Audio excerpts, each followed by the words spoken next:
Stephen's gone again. It's just me and you. And good morning, Facebook. And I've got a, right, okay. Bear with us a moment. We've got people coming and going, and we're settling in, and we are live on Facebook. So good morning, Facebook. This is Blabbing for Britain, episode 72.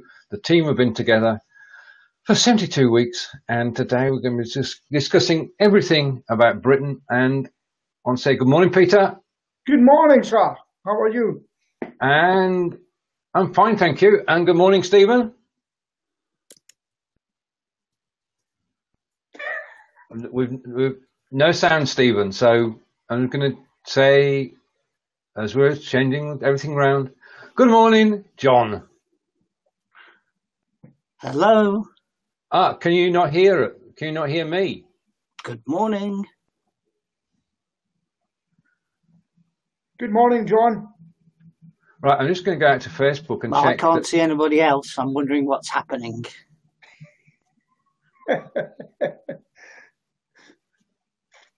Right, okay, this is what we call a problem.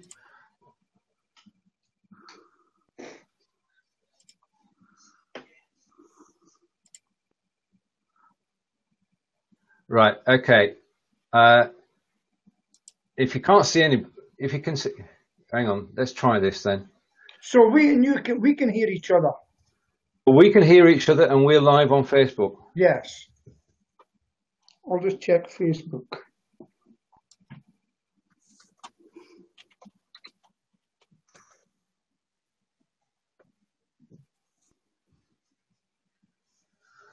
Right, so this is going to be one of those mornings, Peter. I'm used to them. I know, we've been through this many a time. I'm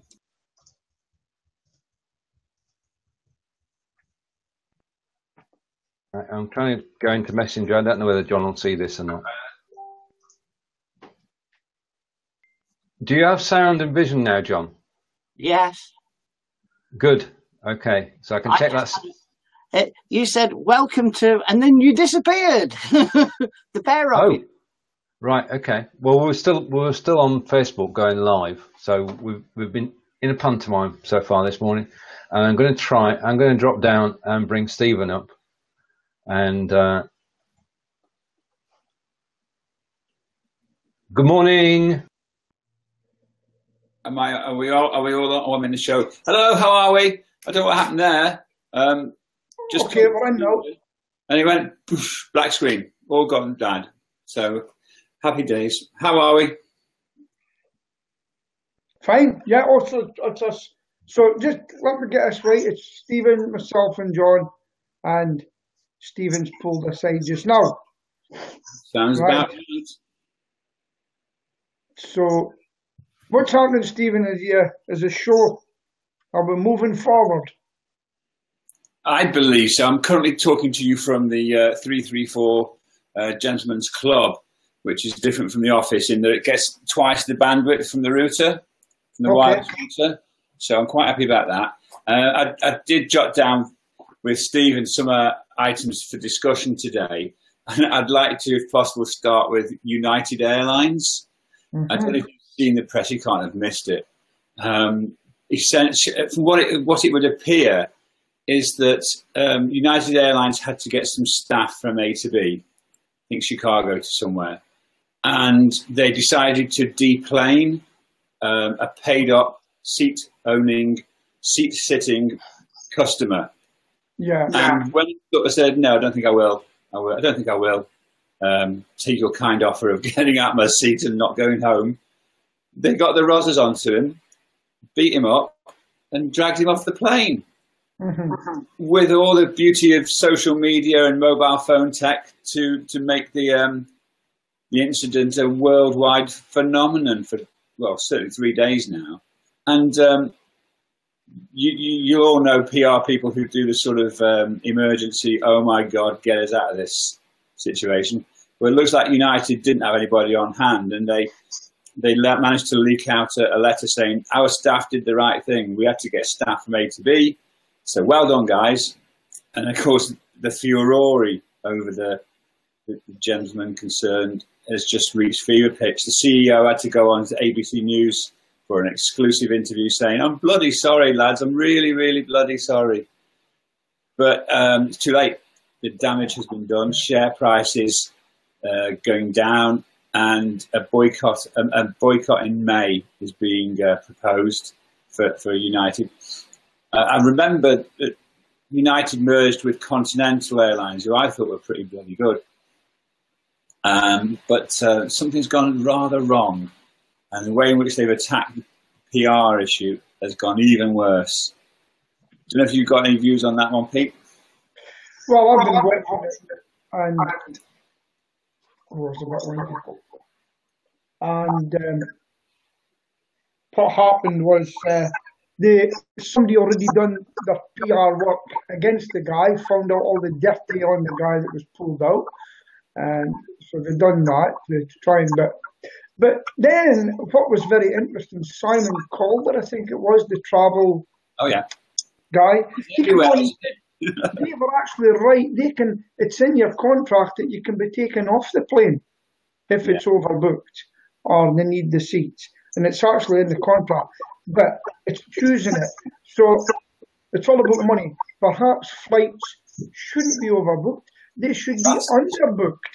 They should be underbooked by about 2 to 4 capacity now to allow a crew to get on if needs be. And if they're not coming on, they can get last-minute passengers on that plane. Do you see my logic there? I do indeed. But it all goes down to the economics of air flight. I mean, a couple of YouTube videos out there which talk about, I think, Emirates and the way in which a couple of first-class seats outweighs the value in profit terms of let's say 100 economy seats, which is an amazing statistic. And yet there's also an issue about how fast a plane can actually fly. Yeah. It could fly faster, but it doesn't make economical sense to do so. So there's a huge balancing act in economics to get the right mix of seats and then the right timetabling. You all know the sort of plane is due to land at such and such, and it almost always does. Right, I've got 3 points on this. First of all, on an airline, and I'm getting an echo as well. Carinder just remarked there's an echo somewhere.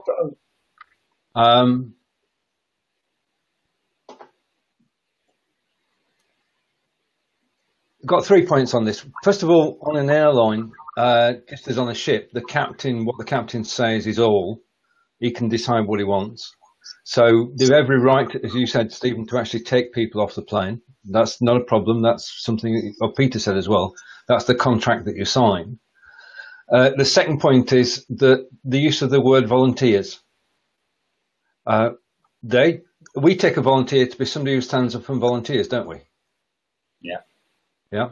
Whereas in this case, the term is being used by it's the computer that's selecting people who should be taken off the plane, and it's not volunteers. It's people who accept the price. I mean, they started off offering people $400 in a hotel to get off the plane. Then they increased it, and what tradition says that they actually increase it until they've got enough people. Yeah. But in this case, they didn't. They said, right, okay, we're going to take you off the plane, come up when. And the way they took him off the plane was beyond disgraceful. And then the attempted PR after that was just ludicrous. And it's not done them any good. I mean, they're big enough to take it, but and the boycott, it probably will be by the people who don't fly United to begin with. So they don't know what it will actually achieve. But that's just flying, and the flights have to be overbooked because that's the only way they can do it economically. Yeah, they rely on people not turning up. John, a lot don't. Quite a few don't actually turn up, do they? I think that's right. Well, it's a move down or up, whichever way you look at it, from breaking guitars. Do you remember that famous song that did the rounds? United breaks guitars. No. By the country and western singer. Oh, it was a big hit. I've got two questions, John. What's country and western? No, I've not heard it. I'm not a fan of country and western, but well, I'll have to find the link and post it later on today, so you can both enjoy the song. It is good. Sorry, all three of you can enjoy the song. Yeah, I've seen it, and they pleaded that song. They pleaded with them to take it off, and they offered them mega bucks, a lot of money to take it off him and buy the rights of it, and he never done it. It was fantastic, and it really became a hit. Yeah. We've seen the disaster that is Sean Spicer this week, but it has a relevance to the United thing. A reporter asked him during one of the press briefings, yeah, what do you think about the United Airlines thing? And he said, well, it would appear to be disgraceful, disgusting and terrible. But I can't talk about really because it's not a federal issue. It's, yes, but it is actually really terrible. It's really bad. And he went on for about 3 minutes saying how it was really bad. But he can't get involved because it's not for the president. It's a walking disaster, that bloke is. Do you know, I feel sorry for Sean Spicer. Do you? Why? Yes, I do, because when he goes out there, he knows he's going out there for a fight every day. Because I was watching a video about this last night. That man, he's got, I have never yet seen one reporter from the left saying, can I just congratulate the president on what he did? I know that I think he gets 99%, but they will not congratulate. It's just a fight from start to finish. And I wouldn't give them the time of a day if I was Sean either, because they're there to beat him to a pulp. That's what they're there for. And I just don't think it's fair the way the man's getting treated. It should be, have you any questions? But no, we want to beat you down, Mr. President. That's what they're saying. Come on, people. Yes. This is politics in America, where you've got rabid Republicans rolling back people's rights. You've got a press which is acting as the sort of only opposition to Trump and co. That's what he gets paid his money for. Yeah, he probably enjoys it. Have you seen any positive things during that? Because they're on telly. You've got Trump in power. There's nothing positive about that. It's ridiculous. They should be given a fair shout. No, I was watching one last night, a guy who was an author for a Nixon book and a writer for Nixon, and he said Nixon done a lot of good things, and it was the Watergate and it wasn't even him that tried to cover it up. And he says, you're just doing the same as this president. You're trying to get him on something right at the beginning. They never done it to Obama. What? Come on. They gave Obama 8 years of crap. Never. They sucked up to him. They sucked up Buttercup. That's what they've done to him. Never see them getting a hard time. You get me a link of him getting a real hard time and I'll have a look at it. No, I don't have to, mate. Because you couldn't find one. It's politics. I don't have to fight you. It's just bloody obvious that the press is acting as the opposition. He did get stick for Obamacare from the press, to be fair, Pete. But you're not comparing. You know, why? One's the most bitter, horrible object, and the other one's sweetness and light. You know, that's an interesting description of Obama, John. But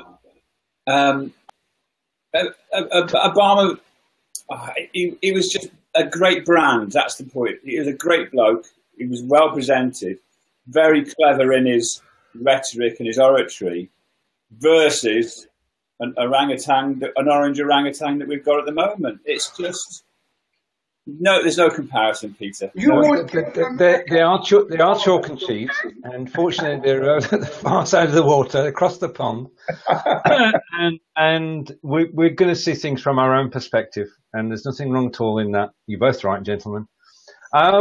No. Down there, Peter.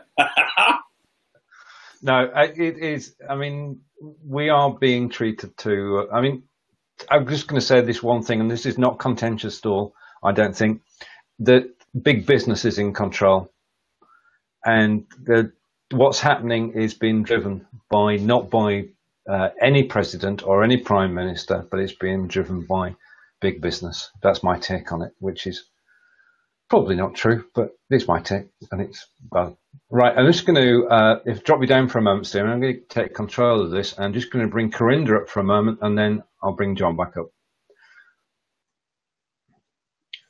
Morning, Carinder. How are you? Oh, it's gone.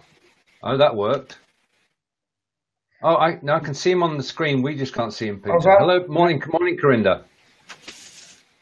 Can you hear me now? We can hear you now. Yes. Yeah. Yeah, I hear you. Yeah, I was going to say that the airlines. The airlines is that they ban devices. Yeah. Because Air Asia has got those things. How do you expect, like, when you're at those things, how do you expect them? Well, Carinder, we're having great problems on the signal, so I'm going to drop you back down and bring Stephen back up. Thanks for joining us, but your signal at the moment, you're actually freezing. Peter can't see you, so I'll catch you later. Yeah, it's different. I don't know if Carinder, if you use Wi-Fi or not, but it's every time I see it, it's poor visibility. But I'd just like to say it, Carinder, right? You mentioned that I always wore the same shirt. Well, Monday to Friday, I wear the same type of shirt every day. But it's a clean one every day. Yeah? And that's what, because then I go and I put my clip-on tie out. So just to let you know that I am a clean man. No, look, I'm even shaven. Look, clean shaven. Right, okay. Okay. We know that. Right, now, on to the next topic, which is your topic, Peter, of trust in human nature. I'm just going to drop down for a moment and bring John back.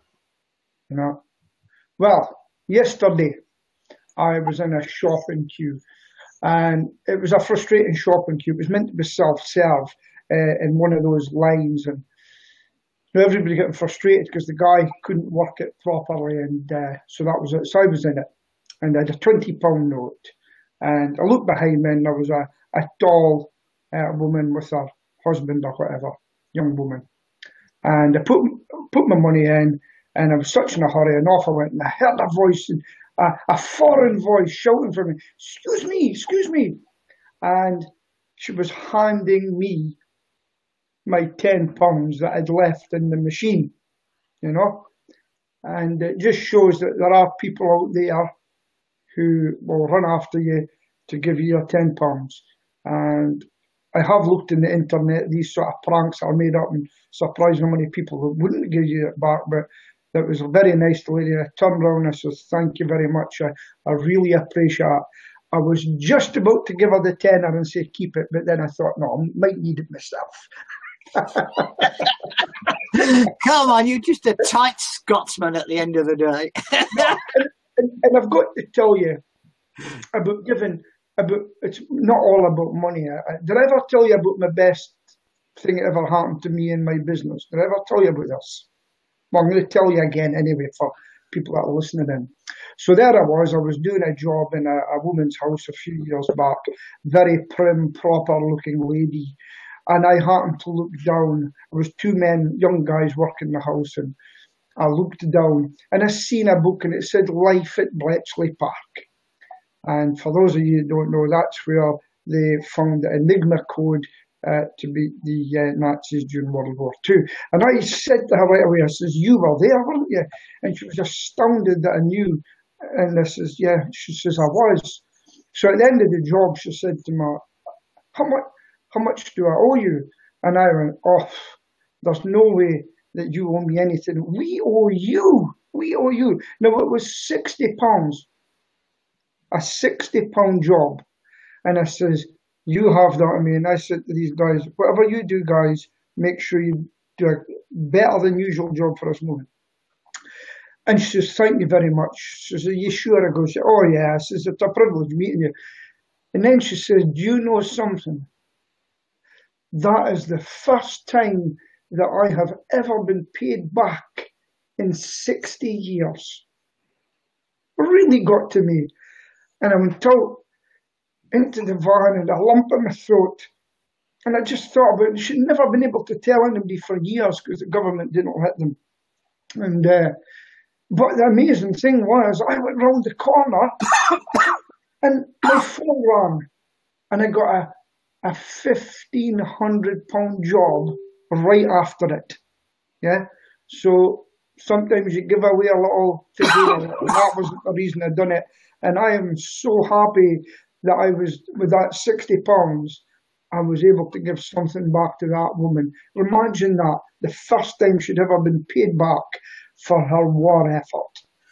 Have you ever done anything like that, guys? Say again, John was supposed. I know. I'm saying, have you ever been able to do anything like that in your life? Give back. No, that's okay. So every so often, now and then, I'll give something away to a customer that they don't expect it. They don't expect it, and it's just every so often I'll go to a house and I'll say, "Hey, listen, have that on me."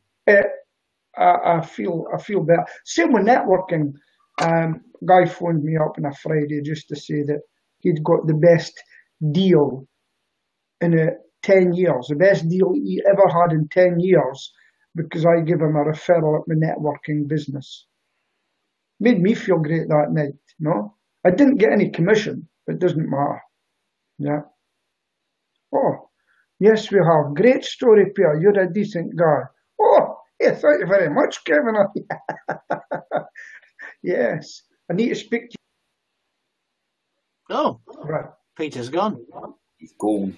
Oh, I was kicked out of the show. I must have said something bad there. Kevin Arrow, get in touch. I've seen your name. I need to speak to you. Right. So that's my story. Human nature. Never doubt human nature.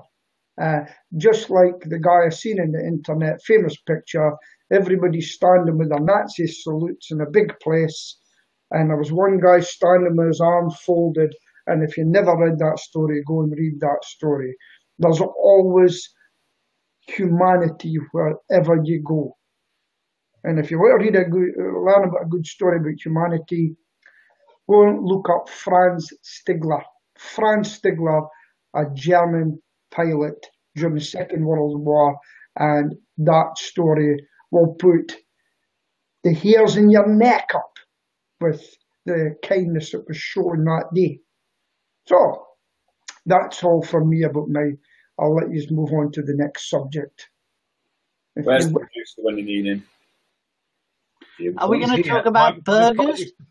My apologies to Peter for that. I am trying to sort of balance the show and make it flow at the same time, but occasionally I'll take a wrong turn. Right, okay, now a story that struck me today, we've talked about the Internet of Things before, and we've talked about Wi-Fi enabled domestic appliances.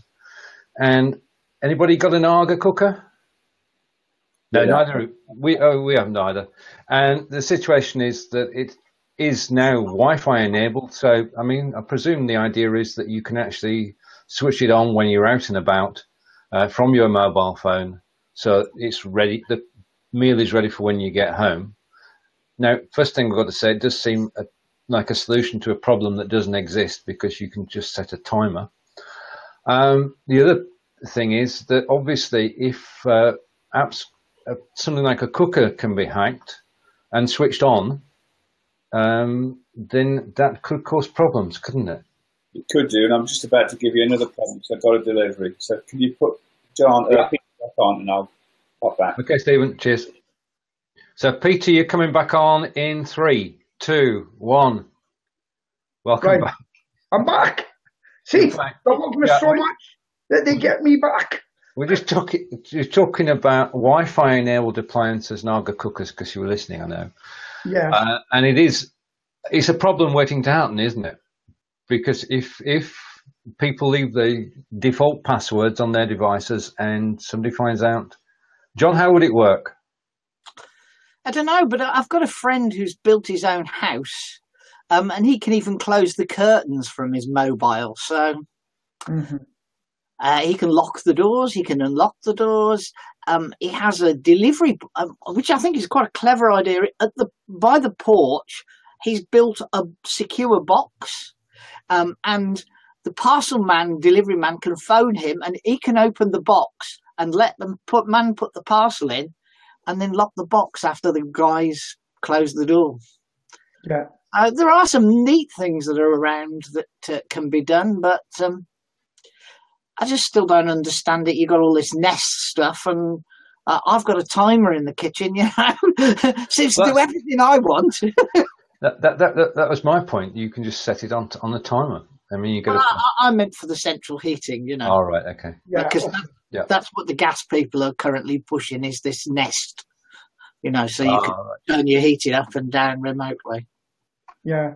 Well, I've been watching there's quite a lot of new cameras, live cameras, and I think it is a good thing, because the bane of my life is coming home to get something from Amazon, etc., or whatever, and you get a red ticket through the door saying we were here for the delivery, you weren't in. I would love one of those boxes too. They put them inside.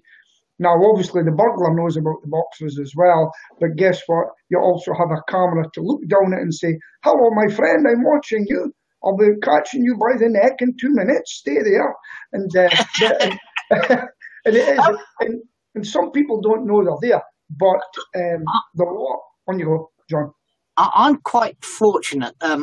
At the bottom of my garden is the railway line, and the other side of the railway line is a petrol station, and it's got a whole wall of rentable boxes. And if I know we're not going to be in, I can have it delivered to there. And it cost me £1.25 to have the parcel securely put into the delivery box, and it's all camera watched and everything. I mean, I've got that as well, but mine's are too far away. So we've got the neighbours. And I don't like the inconvenience of having to go to places to pick it up. I want them delivered to their home, So, but here's the thing about cameras. I used to sell security cameras at one stage. You've also really, to use the Data Protection Act, that you've actually got to put up a sign to tell them you've got cameras in Britain, and you've got to tell them the purpose you've got the camera for. And believe it or not, you've got to leave a telephone number that they can contact, and under the Data Protection Act, they can demand to see it. If I was to pass a house and I said, "I believe you've got me on camera at 10 o'clock in the morning passing your house. I'd like to see it, please." Now, under the Data Protection Act, it's £10 to see it, especially commercially. You can ask to see that, and it's actually an offence not to do it. That's why people sometimes scrub things in their camera they don't really want you to see. Maybe a fight in a pub. I once got something happened to me, and I wanted to see the camera. And it wasn't running, and this was a pub. And I says, "You're telling me your camera wasn't running?" "Yeah, well, it was okay. Well, I'll be letting the licensing board know about that then." And then they should have seen the fear in their face, because I went down. I says, "Because that'll be a problem next time you go for your license." Then I got in the call. Yeah. Right, and on to our next topic. I was just going to say, household cameras are growing a lot round here, because we've had a spate of van break-ins round here. Not cars, vans, and they're targeting working men's tools. Okay, just to lighten the mood, from being watched to, let's just get the story up. And this was a story yesterday from East Palestine, which is not Palestine, it's actually in America. I'm just going to read it to you. It's in Ohio, and it wasn't a Big Mac attack, but a hankering for a cheeseburger that prompted an 8-year-old boy from East Palestine to get behind the wheel of his dad's van and drive to the local McDonald's with his 4-year-old sister. East Palestine police officer Jacob Curler tells 21 News that the boy pulled up at the drive-through window of the restaurant around 8 p.m. Sunday after driving from his home where his parents were sleeping about half a mile away. The boy just wanted a cheeseburger at the market. This is an enterprising young man. And witnesses said the boy obeyed the rules of the road, stopped at the lights and kept within the speed limits. And good ending to the story is that the children did get to eat at McDonald's, and their grandparents picked them up. I can understand why it was their grandparents that picked them up. But that's a light bit of news for the week. And an 8-year-old. Sorry? Did you? That was because you put your hand over your mic subconsciously. He did. Yeah, Stephen. You put your hand over your mic and your volume went down like 50%. Yeah. When you scratched your chest. Yeah. Did you not hear it at all? No, we could hear it, but literally when you put your hand up, you've got your mic lower down, haven't you? And your volume went down 50%. And then the moment you moved your hand, you went back up to full volume. I'll dub that part of the recording. Oh no! Right, okay. I'm going to bring Stephen back up while I take a breather, and we're going to talk about mobile phones. Am I in? Am I back? I'm back, apparently. No, I just wanted to report a customer experience this week. For about the last 7 years, I've been with a mobile company, and I've had a good deal, very pleased with it. And coincidentally, Sue's phone's up for renewal as well. So I went to another mobile phone company and said, what can you do for me? And basically, they were able to half my contract price, and indeed for Sue it was like 60-70% off. But I then contacted my current mobile supplier and said, I've got another deal available and I've got to go. And they said, oh, no, you haven't got to go, we'll match it. And indeed matched it, and they've upped it from 3G to 4G, because we've got 4G in Stoke contract now, which is really quite cool. And it just struck me that I've been with them for, as I said, about 7 years. And they've happily been taking my money every month. And it's only when I say I'm off that they say, oh, hold on a minute, we'll keep you. So I was passed on to their retention team, and they did a good job, and I'm staying with them. But I just wondered how many other people in the world, in the UK, are still paying, should we say, over the odds for what they could get if they had a look around. It's the old switching scenario, isn't it, with your current suppliers, about most services, I guess. But I just, and I tend to sort of tweet out these things as well. Mm-hmm. And people retweet them because they're interested in customer experience and stuff like that. And I just found it, if all of us just took a few moments, although it did take a while because I was using their web chat portal, if you like, to do the discussion. It took a while to take typing away. But it was just a sort of a request for people who are watching, just try it. If you've been with a company and if you're outside your contract, so to speak, which I was massively, just try it out, see what happens. I've heard that you can get success with Sky if you do it as well. Yeah. So it was just to recount that, really. Every year I tell Virgin I'm off, and every year the bill gets adjusted. Was it? Excellent. Well, they're my next. Oh no, I won't tell them though, because mine's up for renewal and it's quite expensive at the moment. Well, I had an experience. I'm with Three. And I went in and I had bloody advertising again, are you? Where's your copy? If they listen in, they can give me a better deal. But I had unlimited, and then I went in and I says, "Oh, you only use 2 gigabyte or something on your thing." I said, "But I want a really unlimited." But that deal wasn't available anymore, so I got 3 telephones. So I went in. The first time ever.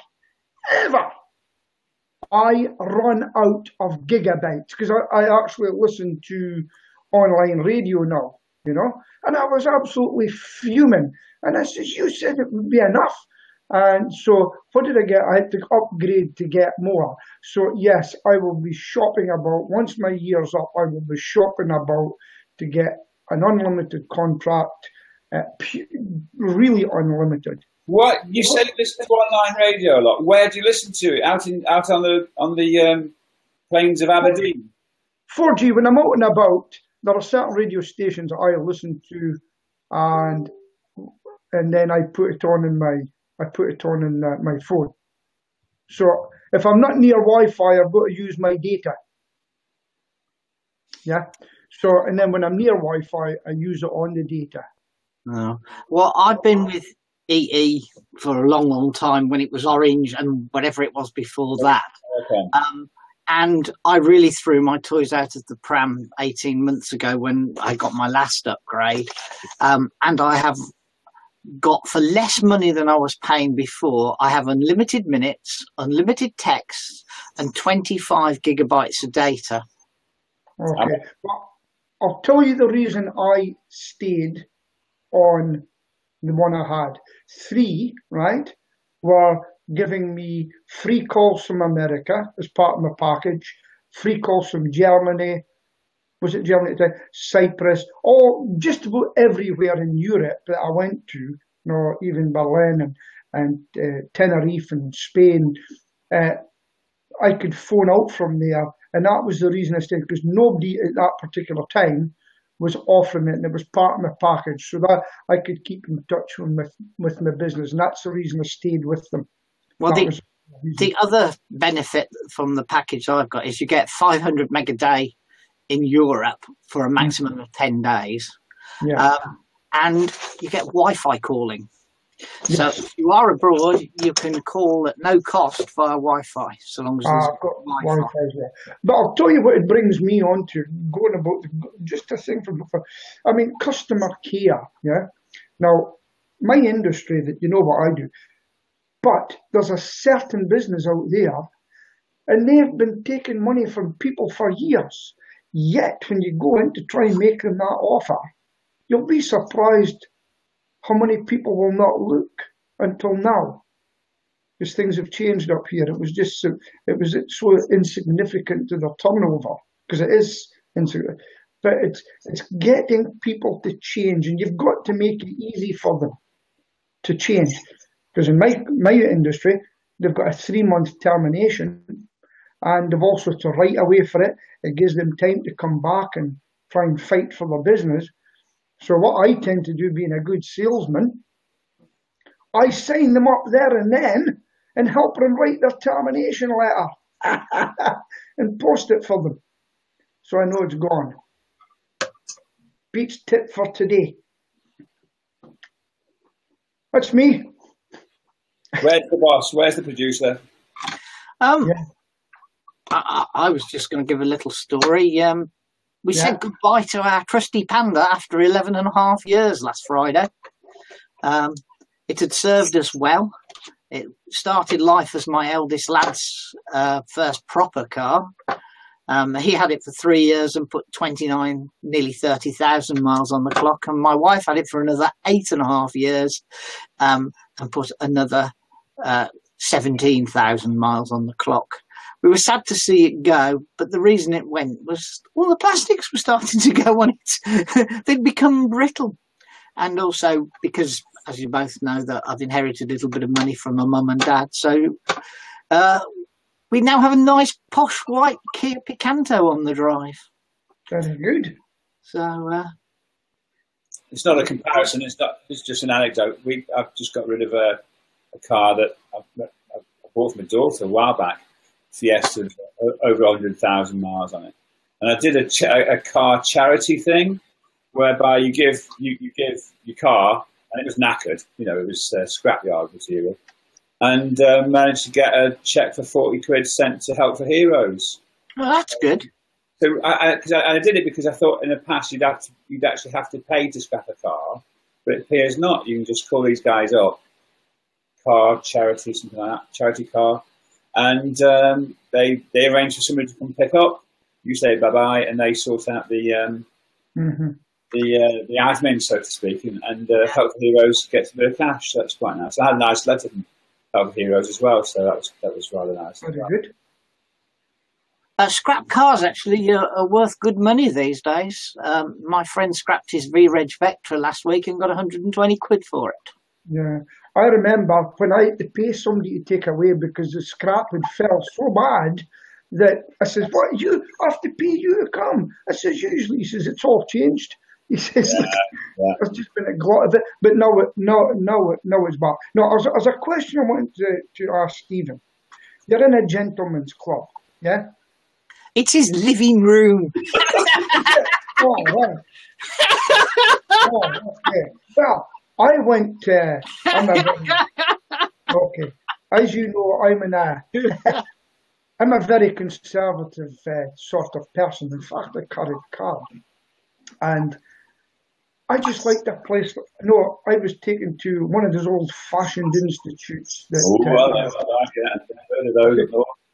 Sitting there, and I just thought it was nice and relaxing. I thought, I must get a member of one of these clubs, and they do a little woman in there, but I just liked it for the gentleness of sitting there, reading your paper, maybe having your dinner, and then moving on, plus a car park near the city centre. I'm going to have to see if I can get into one of these. It's probably the Conservative Club. I better push for that. Yes, okay. Back to the host. No, he's had his tea. I think the Conservative Club in Newcastle under Lyme, which is just down the road, I think I got stoned about 20 years ago, during the good old days.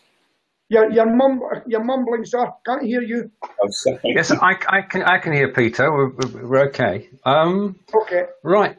Okay. Now I've just noticed something. I'm just looking at the Facebook page for this for our live video, and thank you to Shaquille and Carinder and Tish and Stephen, and I'm certain Mr. Paul Silk for actually liking the post.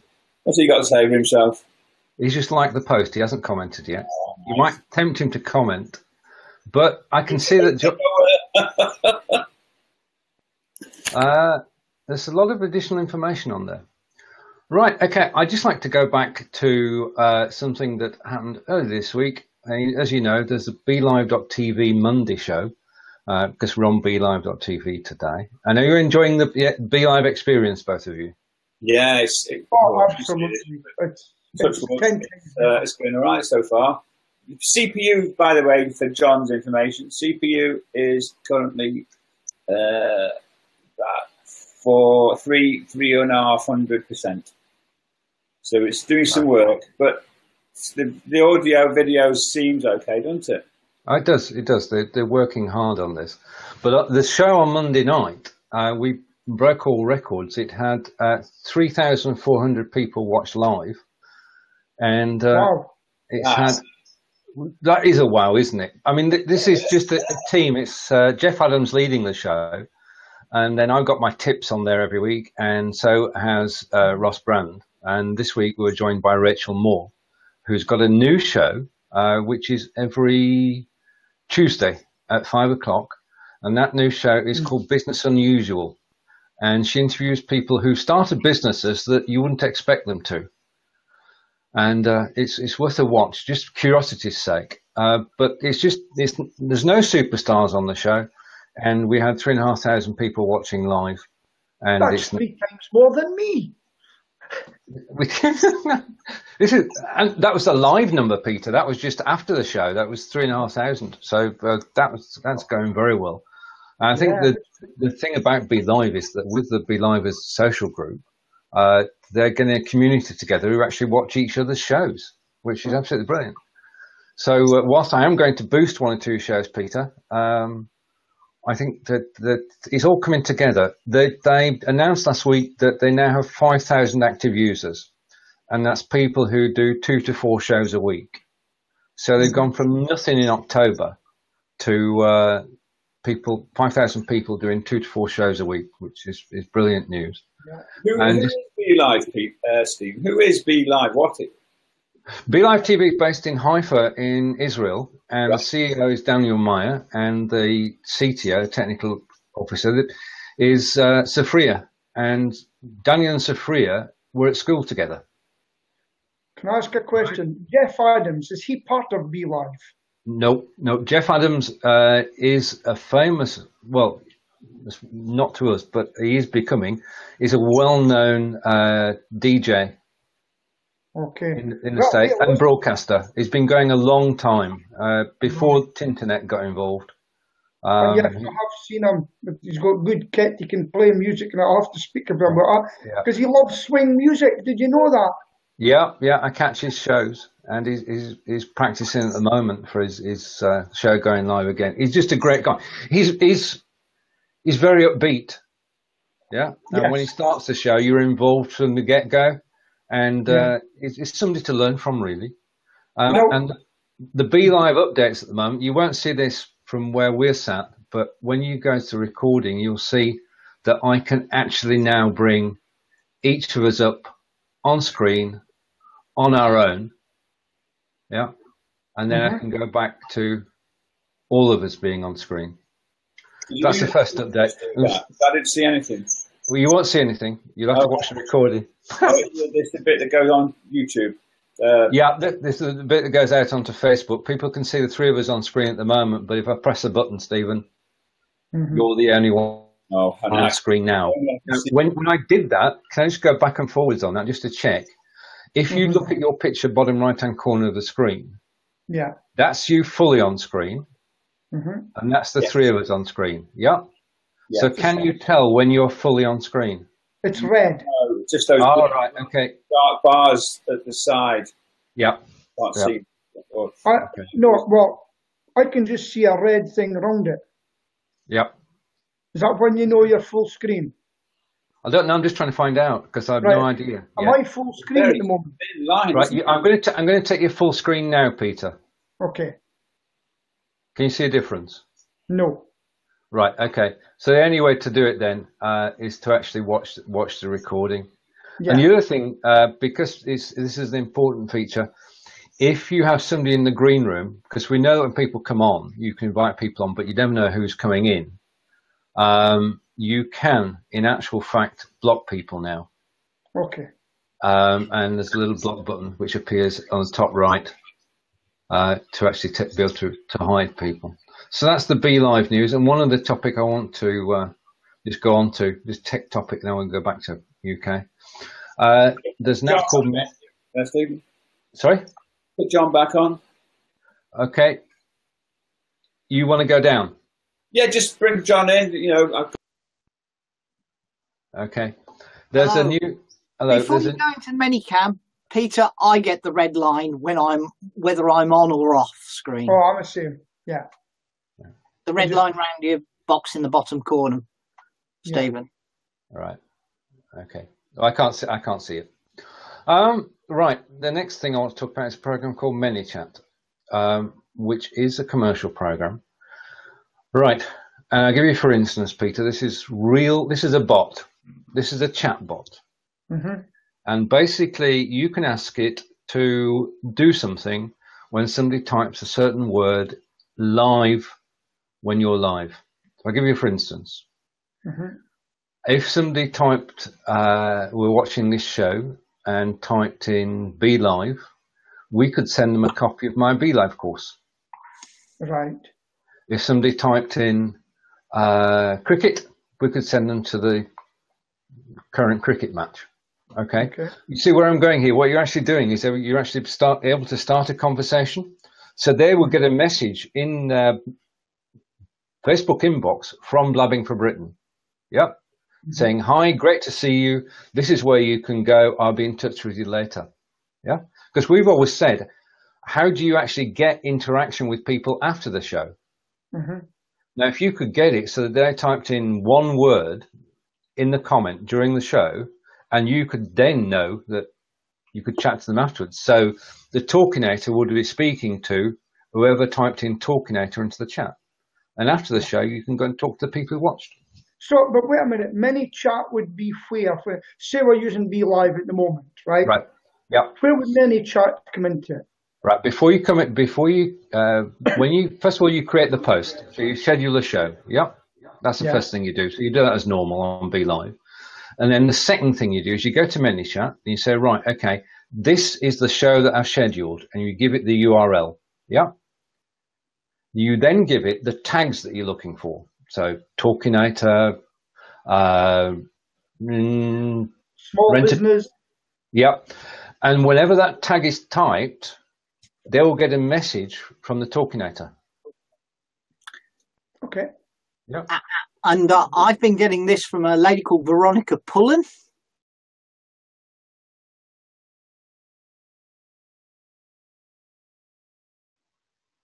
I don't know what happened there.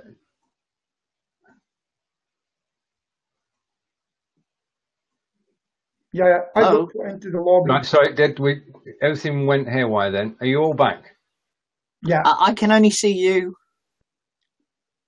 I can see Peter, I can see you, I can hear you I can both. hear John, so carry on. I can't see Peter.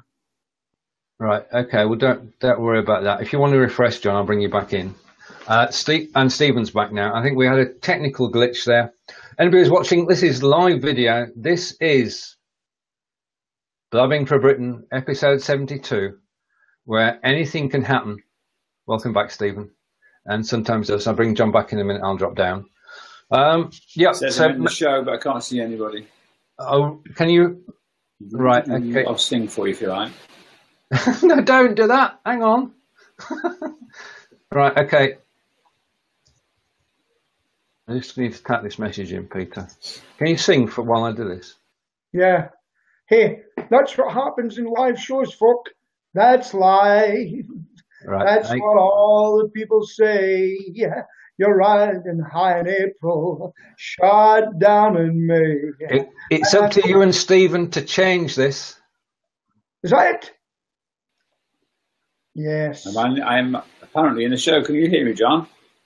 I could hear you before. I could see you before, but you couldn't see anybody else. No. Yeah. So that's just after talking about BeLive and saying how great it is, and then, oops. Pop, whoomp. Yeah. But to get here, listen, just going on, to get 3,000 people on the show is going to come in, do you think? So the secret is to get in with that guy. And how's Solihull at the moment then? You had some bad times with your kids and on the allotment and cars and stuff. Getting better? Worse? Well, the cars hasn't been our problem. It's just been a local problem around the area. But no, my son had his shed burnt down on his allotment on a Sunday night. You know, crazy stuff, isn't it? But he doesn't live in Solihull. He lives in Birmingham, so we'll just clarify that. Yeah, Solihull's doing all right. And how is Stoke-on-Trent? Well, glad you asked. I mean, we won't talk about the football team because they're just living to what they... Peter, can you refresh? Okay. They're just living up to their standard, I think, and we just have to deal with it. You know, we're in the Premier League, been there for 10 years, and we're not in any danger of relegation, I don't think. So we don't talk about Burnley or anything like that because it's just depressing. So, come on, here's a question for you. Is Sparky a better manager than his predecessor, Ulis, however you want to pronounce it? I remember that Pulis got us into the Premier League, and he'll always be remembered nicely for that. Every time we play his teams, he's had a couple, hasn't he, since he left us, we get beat. He has something about him as a manager which impresses. I mean, West Brom are way above us in the league at the moment, I think. Sparky, I was talking to my brother about this the other night, and you have to wonder what's his motivation, because he doesn't seem to be getting the best out of the players. And we have got some good players, including Sado from West Brom. And he had a bad time with Pulis, but they're not getting it seems that they're not getting a chance to play, to shine, which is bizarre. So, and then we tend to buy players who fall over at the first opportunity, like I forget his name. He's not in the team that often.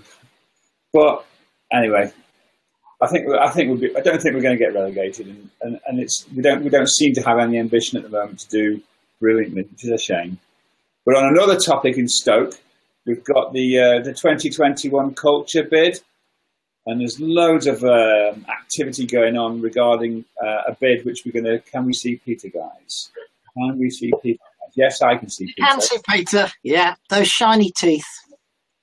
He's got a lovely spotlight on today, haven't you, Peter? It's really quite fetching, I think. Oh, we can't hear him. Anyway, the City of Culture 2021, Peter. We're going to make Stoke culturally brilliant again. Do you remember when you had the Garden Festival? Oh, absolutely do, yeah. I mean, as a result of that, we had the whole of the festival park. And it was Heseltine, wasn't it, back in the day? But no, the culture bit is taking on a life of its own in Stoke, with businesses, the Chamber of Commerce, universities, everybody's getting on board it and doing their best to make sure that we get a damn good bid document in and hopefully get the award, so to speak. If Sunderland can be, Hull, I mean, can be the city of culture, there's got to be hope for Stoke. It has. And we are getting mentioned more in this. There was even an article in The Guardian, somebody asking, a reporter asking for people to say why it's great to live in Stoke. And there's bloody loads of reasons, absolutely loads of reasons. Just the shit, you know, you've got so many parks, you've got so many historical buildings. Of course, you've got the pottery, and you've got. I mean, I've been in Stoke since 1969, and for the first time I went to the Wedgwood Visitor Centre, to the World of Wedgwood, a few weeks ago on a Sunday afternoon, and it was just like a palace. The stuff they had on display was beautifully presented, and Sue was going crazy over the plates, the sauces, and you know, and spends a fortune, but that's another issue. But yeah, it's just a great place to be. So we're really looking forward to. And actually, we've got such a lot of should we say, business activity as well. I mean, Peter mentioned networking before. There's loads of stuff going off in Stoke, and we've got TEDx Stoke coming along as well. This year's event. It's just all happening. It's great. What about John? What's Birmingham doing culturally? Well, as you know, we're one of the most multicultural cities in Europe. I think we're doing a lot more on the integration front. Did you see the woman stand down the EDL guy? It was brilliant.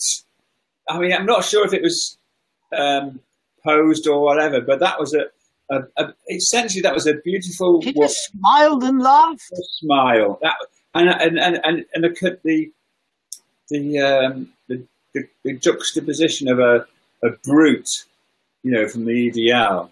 It was a perfect photo, and I'm not surprised it went viral. It was absolutely a gorgeous photo, which talked about, you know, friendliness, and it was great. I really like that. She's Birmingham born, by the way. She's not an import, for want of a better word, but she's half Croatian and half Pakistani. It's a great photo. Great. And didn't she do an interview for the paper or something like that as well with two of them doing some sort of interview? But it was just nice to sort of see that imagery. Contrasting is the word I was looking for, isn't it? And he said, we were shouting at her because she spoke the 1 minute silence. And then somebody put up a YouTube video showing more of them talking during the supposed 1 minute silence than anybody else, you know? Crazy people. We've got a few things going on. Last night we had the Who doing Tommy in Birmingham. So things are coming round again that came round in the 60s. I'll say. Long time ago.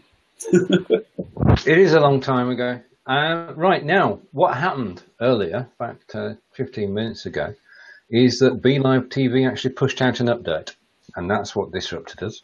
Because now, when you are going to be promoted onto the screen, you get a countdown, and it goes 3, 2, 1. So you know you've got 3 seconds to comb your hair, get your tie straight, and come on out. So we're going to test that now. With apologies to Stephen back in a minute, and I'm going to bring Peter on, and Peter can confirm that he's actually getting a countdown. Is that right? Oh, countdown, right? Yes. Oh, 3, 2, 1. Can't we have the pretty lady, not Peter 3, from Countdown? 2, 1. Remember Oh that? God, those are days. Dusty Bin, bring back Dusty Bin. That's a long time ago. It happened earlier on to me, when I noticed that was quite new. So yeah, it's actually quite good. It lets you know you're going on, because you could be sitting picking your nose or something, and the next thing you're up, get caught.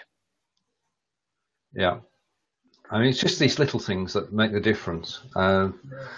Because I'm going to try it again. We'll let Stephen do a 3, 2, 1. So excuse me a moment. Peter? Yes, over here. I thought your broadcast yesterday morning from the car was really good. Oh, really? Thank you very much. I shared it in quite a few groups. Wow, thank you very much. The message that how to describe yourself in 45 seconds. Yeah, because we're down to, it's usually 60 seconds, but we're now what is called a platinum group, which is over 50 people for 3 months in our group, and we're doing really well as a group. And if that a minute each, you'd have almost an hour of. Yeah, down to 45 seconds, and it's getting. And what I've suggested, people try to be funny. I'm putting in a suggestion where what I told you yesterday in the car, I'm putting in a suggestion, we'll stick to that and have a funny one once a month, maybe to break the monotony of it. But getting your message across.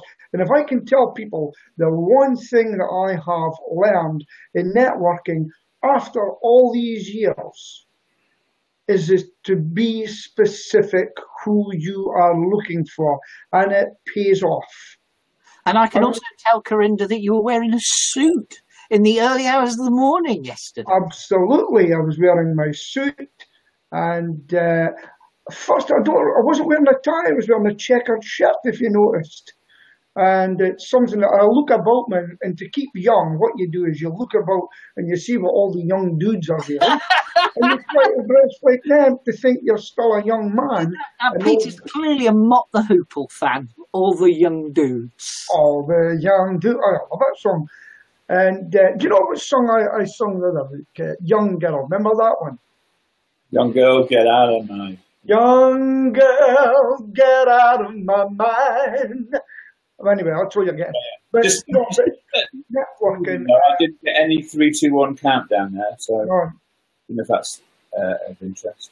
Did you get it or you didn't? No, nothing. You didn't get it. I certainly did. Well, thanks for that very much, John. Now, what I would like you to do as well, if you're telling people, link it to the page as well for Monday night. I'm starting to spread it out now. That you should have done that in your post. In my post. Or maybe immediately after you finished your live, you should have gone back in and added a comment saying, because you mentioned it. Yes. So where?